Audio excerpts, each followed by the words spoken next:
You are welcome to the Economy Zero podcast.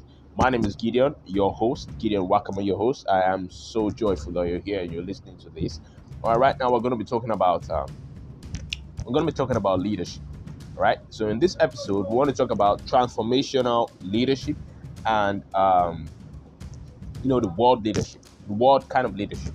Okay, transformational leadership and world kind of leadership, and we're going to talk how this leadership has actually led us to where we are right now. So, in most of the episodes we'll be talking about in the Economy Zero podcast.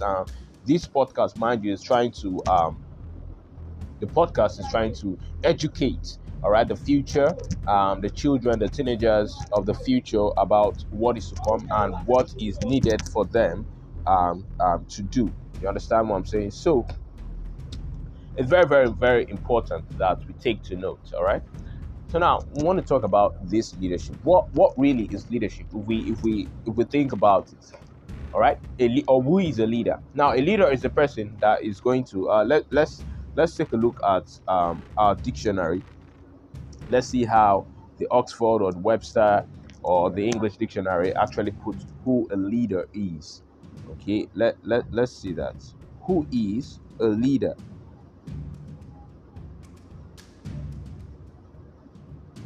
All right, so any person who directs, one having authority to direct, or a person with a political party or group of elected party, a person or an organization that leads in a certain field in terms of excellence, a performer who leads a band, choir, a first violin, an animal that leads, all right, an animal placed in advance of others.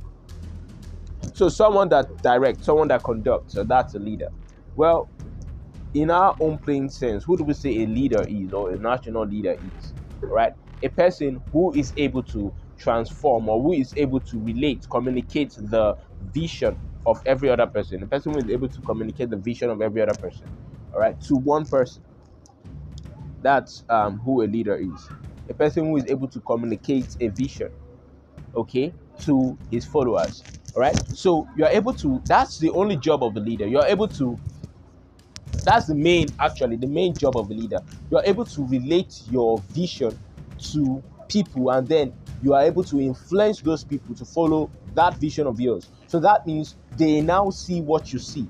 You are able to put it in such a way that they are able to see and visualize and be and live in what you actually see. So your vision has been transformed. Your vision has been communicated to the followers. It has been communicated to the people. All right. Now that's actually leadership. Okay. That's leadership. That's what we mean by leadership. You get what I'm saying? All right. So now that we know what leadership is, okay. So how has this leadership actually affected us? How has this leadership gone? How can we say that leadership has moved us through? Now there's what we call transformative leadership, and there's what we call the world leadership. Now, the world leadership, according to me, is just the plain leadership, the political leadership. Now, the political leadership where you see, this person was the president. Are we even proud, or are they proud to be presidents? Like deep down within their souls, are they proud to be president? Deep down within their minds, are they proud to be president? Well, I can't say about that. I can't say for them or speak for them. But the thing is, clearly,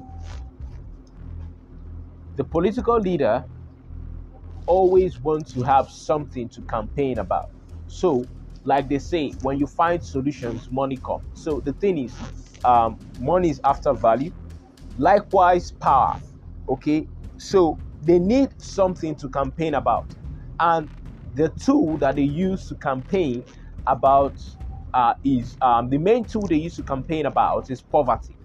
Now, this is how it is. In previous of my episodes where I've talked about the discussion with others, and we check other episodes of the Economy Zero, you see why I talk about how the political leaders would want to give us back our birthright. Okay, they want to give us something that is meant for us, something that is birthed to us, something that is actually given to us by right, or something that we own by right. Okay, so they come after every 4 years to propose a given package or palliative or something, because they know the situation of the country, they know the situation of the masses, they know that a lot of people are in debt. And because a lot of people are in debt, they use that poverty as a tool to they capitalize on the tool poverty so that they can be in power. Therefore, the poverty keeps them in power. So without poverty, they can't be in power. So the thing is, they need to keep the people poor, because if the people are poor, they can easily, and this poverty of a thing has to do with the mindset. You understand? You know what I mean? So the people, the poverty, all right, the poverty of a thing, um, they have to subject the masses to poverty so that they can come and promise you things. They can come and give you during election. They pack indomie, pack whatever, they pack yam and rice and whatever and share. Or they give you one noodles, give you 1,000 naira, give you 2,000 naira, and then they share that. Okay, we call it freebies. We collect that, and people collect it because they feel that it's their right, not knowing that what the right is actually the country. You understand what I'm saying? So they collect these things. Why? Because the so-called political leaders, the so-called people campaigning, they know that you are poor, and they know that you cannot reject it. So the poor man can't reject it. Therefore, poverty keeps those people in power. It keeps them in check. Now, they have to do everything possible to play a circus. A circus means they have to do everything possible. For the people who are not literally so poor, they have to distract. For the people who actually know their right, okay, they have to distract them. They have to, they have to distract them. They have to put them in some kind of situation where they can be in a circus. All right, they put them in a situation where they can be in a circus. And what's that situation? What's that compounded situation like? What is it all about? Okay, now the thing is very, very easy. It's a circus. All right, a circus is something that is so entertaining that it gets your mind off so many things. So you see so many sponsorship to I'm not condemning the show, but actually I am condemning the show, because right now, in an economical crisis that we are right now, in the political and economical crisis where we find ourselves right now, in a recession where we find our country right now, therefore I am going to criticize the show like the Big Brother Nigeria. Though people are going to say yes, I'm coming out to criticize it. People are going to say yes, that the show has actually done good to some people, the few people. But tell me this now: how many of those people that the show has actually blessed has come back to bless the country? Like how many? I know there can be a few, but can we put that in a quota? Can we strategize? Can we put that in the statistics and see if the linings are going to go up or the linings are below the belt?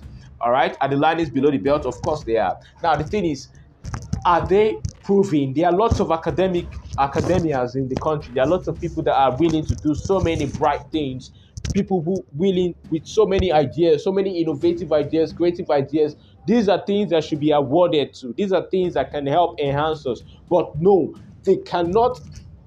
They cannot initiate an investment into such plans, because it will elevate the people from poverty. And when it elevates the people from poverty, they have no power anymore. This is the political leadership. This is the world leadership. Okay? They have no power anymore. They need to be in power. And in order for them to be in power, it's very, very easy. They need to keep us poor. They need to keep the people poor and below the belt. They need to ensure that your living conditions are so terrible. They need to ensure that you cannot really afford so many things. In fact, they need to ensure that survival is the only thing that you can think of. Because when a man thinks of only survival, he cannot thrive. He's just only surviving.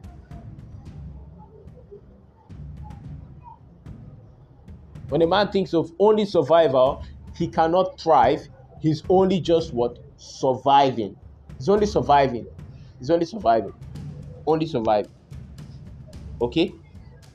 So, when survival is in the equation, when survival is in the mix, definitely what happens? When we have survival in the mix, what happens? Okay? A man can't think straight. So when you come and you offer him peanuts, he collects. When you offer him noodles, he collects. When you offer so many things, okay? When you offer so many things, when you offer peanuts, you offer him carton of noodles, you offer him little packages of rice and thereabouts that are his birthrights. Okay, those are his rights. They are his birthrights. They are his own. They are his own things by right. You offer those things, and then he has no choice because all he thinks about is survival, and it is not his fault. It is the fault of how the economy has positioned the people to be subjected to. Now, the people are subjected to such conditions. It is quite very difficult for them to stand up, all right, and know the right from the left. So what they do is that they collect anything that will just keep them to survive. I beg, may today pass. I beg, may we survive this thing. May we try. May we go. May we survive this thing. May we just move, go. Do you understand? Okay, so let's just move on. Let's go on. Let's do this. Let's go on. So these are the kind of powers that are being exerted. This is the kind of political power that's been exerted. Political power, politics, and they have to keep people there. They have to make sure that people are being kept in those kind of places. Quite difficult, huh? Quite difficult. So let's come to think about it. Or let's come to think of it. Let us ponder more on things like this. Let's do that.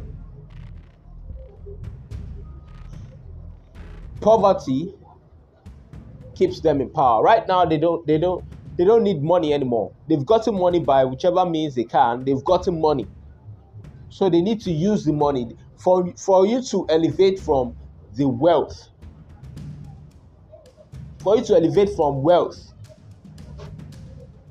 to power, they have to take through, or they have to move through that route. They have to move through the route. That route.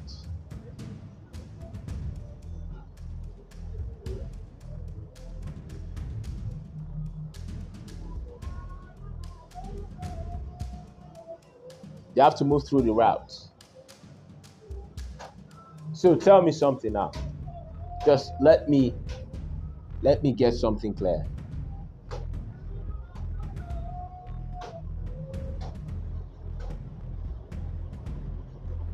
How then do we bypass this? How can we know who is a transformational leader? Transformative leaders, they don't want to collect from you. They don't want to subject you to poverty. Because a political leader or a world leader, what he's going to do is that he can give you something, but he has to make sure you do not elevate with that thing. Because if you should elevate with that thing, he will no longer have power over you. That's the reason why they cannot invest so much. Because they know that if they invest so much in the talents and the bright minds that we have, if we invest so much in the bright minds that we have, what's going to happen?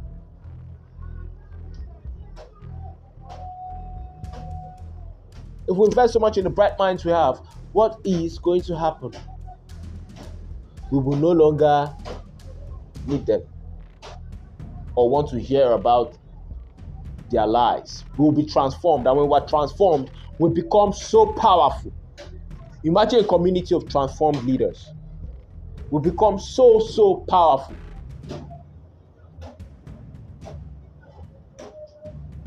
So guess what? Now, a transformational leader is quite different. What a transformational leader is going to do is that he's going to see himself in you and try to elevate you and bring you, mentor you to the top, and make sure that you are transformed until you become something. He's not done yet. Transformational leader will follow you to the end. That's what a transformational leader is going to do. Follow you to the end. So until you become something. So if definitely you are not something, or if definitely you are not yet where they want you to be, they have a target for you. They have a target. Their target is your success, because they feel that your success will be the success of so many other people. And that's who a transformational leader is. So his mission his or her mission is not over until they bring out the total best. They make sure that you have reached the apex of your career. A transformational leader will push you beyond your limits, push you to the place where he knows that he can let you go. Just like when you're teaching a child to ride a bicycle, and then after the child has ridden that bicycle for quite some time, you let go. All right, you let go of the child. So to see if the child can ride, and if the child tries to fall, you go back to catch the child again, and then you start the exercise all over. So it's the same with a transformational leader. They have a target. They want to make sure that they raise you. So I think we have more of the world political leadership in our domain than we have transformational leaders. And what we need are transformational leaders. We need so many of them to arise and start. You think, oh, you cannot transform somebody. You can, and you have so much influence. Oh, yes, you can. You can, and you have so much interest. So, if we come to think of it, all right, this political leadership goes way, way far beyond understanding. Political leadership. And if we're not careful, we'll keep on being subjected to this poverty. So now is just one of the major solutions. Just one of the major solutions, all right? And the solution is quite clear. The solution is just, oh my God, it's just quite clear. The solution is quite clear to the extent that we can see there's only just one source that is not what? There's only one source that is missing from the formula. And that source is unity. One phase and one vision. So if the people are ready to see just one phase and one vision, and the people are ready to see one phase and just one vision, all right, they'll be able to understand the capacity of what their power can do. Just during the EndSARS, they could see how powerful we were. They could see the powers beyond. Just during EndSARS alone, because of the unity of the people, scared them. They understand the position they're going to be put in when the people come together as one to do something. When the people come together as one to do something, there is no stopping them. And that bond, that communication, that union, that communion, that union, that unity that is being shared amongst all the people, having one face, one mind, one goal, one vision, one mission, all right, to just make sure that they conquer the hunger, the homelessness, accommodation issue, the health, and all of that. Just that alone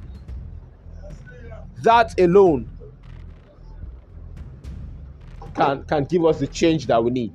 So the change doesn't actually come from the world political leadership. It comes from us as transformational leaders. Look around you. How can you impact? That's actually the question we ought to be changing ourselves. The question we ought to be asking ourselves. How can we impact that's going to work, that's going to change lives?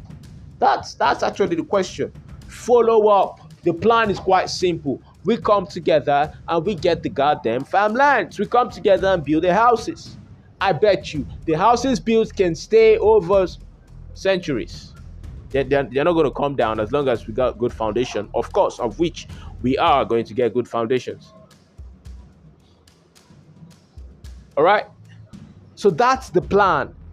That is the plan. How are we going to do this? How's it going to be effective? How are we going to pass this on to our children? How are we going to build an economy where our children are going to live? Our children are going to be very, very happy that they're going to come into an economy that they know that, oh yes, I can work, I can earn a living, I can also strive, I can thrive to do my best. I can go from one level to another. How? It's through unity. Sorry I spoke like this, but in times like this, it comes from within, the passion and all that. So I have to just pour it out. If you're hearing this podcast anywhere, please, I had to quickly record this episode because my DNA was boiling, my blood was boiling, that we ought to understand that we are transformational leaders ourselves. And until we see the potential in us, there will be no change. Until we start raising the people that we know that we can raise, there will be no change. This is not the time to look for, this is the time for sacrifice. It's not the time to get one person's, no. This is actually the time for sacrifice. This is just the time for sacrifice. So please, if we, my generation, listen, if we're not sacrificing now, then I bet maybe perhaps the kids coming, they will try to sacrifice. And actually, that's why I have to do this podcast, to educate them and educate the teenagers that are coming after them, so that we can have a future. Please, the time is now. The time is now. Who can you raise? Who can you transform? Who can you bring out to be a potential person at the apex? And then try to make the person understand that since he's transformed, he can transform others. That is the goal. And by the time we have so many transformed leaders who are trying to be transformational leaders and who wants to reach out to transform others, what happens? We have a development. We have a scale to climb.